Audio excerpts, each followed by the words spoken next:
এরপরে প্রশ্ন হলো, তাজিয়া মিছিলের বিধান কি? শোক পালনের সীমা কতটুকু? শোকে নিজের শরীরে আঘাত করা এবং নিজের শিশু সন্তানকে আঘাত করা, রক্তাক্ত করা, এ সম্পর্কে ইসলাম কি বলে? পরিষ্কারভাবে নবী সাল্লাল্লাহু আলাইহি ওয়াসাল্লামের হাদিস রয়েছে, লা ইহদাদা আলা ফাওকা সালাসা আইয়াম, 3 দিনের বেশি কোনো প্রকার শোক পালন করা চলবে না। একজন নারী যিনি স্বামী হারা হয়েছেন, বিধবা নারী, তিনি 4 মাস 10 দিন পর্যন্ত শোক পালন করতে পারেন। এছাড়া সকল প্রকার শোক পালন হবে 3 দিন। হ্যাঁ, কোনো মানুষের বিয়োগে, মৃত্যুতে কষ্ট, বেদনা সারা জীবন আমাদের মধ্যে থাকতে পারে, সেটা ভিন্ন বিষয়। কিন্তু শোক পালন বলতে যা বোঝায়, সে আনুষ্ঠানিকতা, সে কার্যক্রম 3 দিনের বেশি করা জায়েজ নয়। সেজন্য এই ব্যাপারে আমাদের সর্বোচ্চ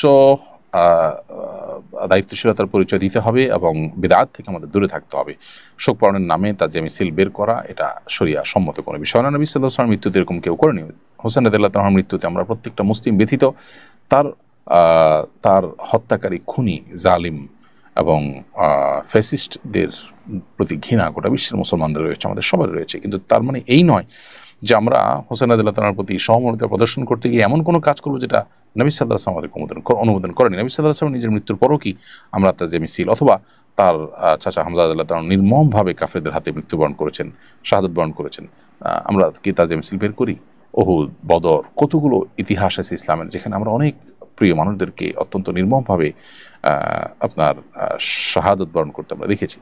কই তাদেরকে নিয়ে তো কোনো তাজিয়া মিছিল বের করা হয় না। বিধায় এটি একেবারেই মন গড়া, নবী সাল্লাল্লাহু আলাইহি ওয়াসাল্লামের হাদিসের সম্পূর্ণ খেলাফ। বিধায় এটি করবার কোনো সুযোগ নেই। আর শরীরে আঘাত করা, রক্তাক্ত করা, এটাতে পরিষ্কারভাবে নবী সাল্লাল্লাহু আলাইহি ওয়াসাল্লাম নিষেধ করেছেন এবং তিনি বদদোয়া করেছেন যদি কেউ এরকম করে। অতএব গালে বিভিন্ন জায়গাতে রক্তাক্ত করা, আঘাত করা, এটা পরিষ্কারভাবে নিষেধ। এবং কারণ মৃত্যুতে বিশেষ করে এ ধরনের আচরণ করা, এটা আল্লাহর সিদ্ধান্তের বিরুদ্ধে এক ধরনের বিদ্রোহের মতো। বিধায় এটি সম্পূর্ণভাবে নাজায়েজ এবং গুনাহের কথা। হোসেন রাদিয়াল্লাহু তাআলার মহব্বতেও যদি এরকম কেউ করে, সেটি অন্যায় কাজ, যেটা শিয়াদের মধ্যে ব্যাপকভাবে প্রচলিত আছে। আমাদের সমাজে কোনো কোনো জায়গায় এগুলোর প্রচলন দেখা যায়। এমনি তাওফিকুল ইসলাম মিলন আপনি লিখেছেন, আমি একজন হিন্দু ধর্মাবলম্বী গাড়ি চালক। তাদের ধর্মীয় পূজার বিভিন্ন কাজে আমাকে প্রায়ই আম পাতা, দুর্বা ঘাস, ফুল ইত্যাদি এনে দিতে বলেন। আমি না করতে পারি না। এ থেকে আমি গুনাহগার হচ্ছি কিনা, আমার করণীয় কি? মৌলিকভাবে তো আম পাতা, দুর্বা ঘাস বা ফুল, এই সমস্ত জিনিস কেনা বা নিয়ে আসা, এগুলো তো মৌলিকভাবে কোনো নাজায়েজ কাজ নয়। এটা তো নির্ভর করে তার ব্যবহারের উপরে। কেউ যদি পুজো বা শিরকের কাজের জন্য ব্যবহার করে, তাহলে তার উপরে ইনশাআল্লাহ আপনার উপরে বর্তাবে না। তারপরও আপনি যদি জানেন যে এই কাজ দিয়ে এটা শিরকের কাজেই ব্যবহার করা হবে, তাহলে যতটুকু সম্ভব এটা আপনি এড়িয়ে চলবেন।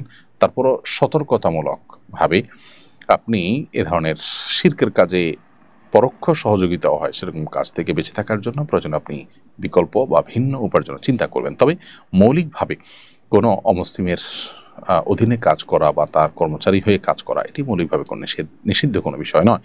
অন্যায় কাজ যদি করতে হয় আপনাকে, সেটি মুসলমানের অধীনে থেকেও করাও অন্যায়, অমুসলিমের অধীনে করাও অন্যায়। অর্থাৎ এখানে মুসলিম অমুসলিমের অধীনতাটা মূল বিষয় না, মূল বিষয়টা আপনি কী করছেন সে বিষয়টি।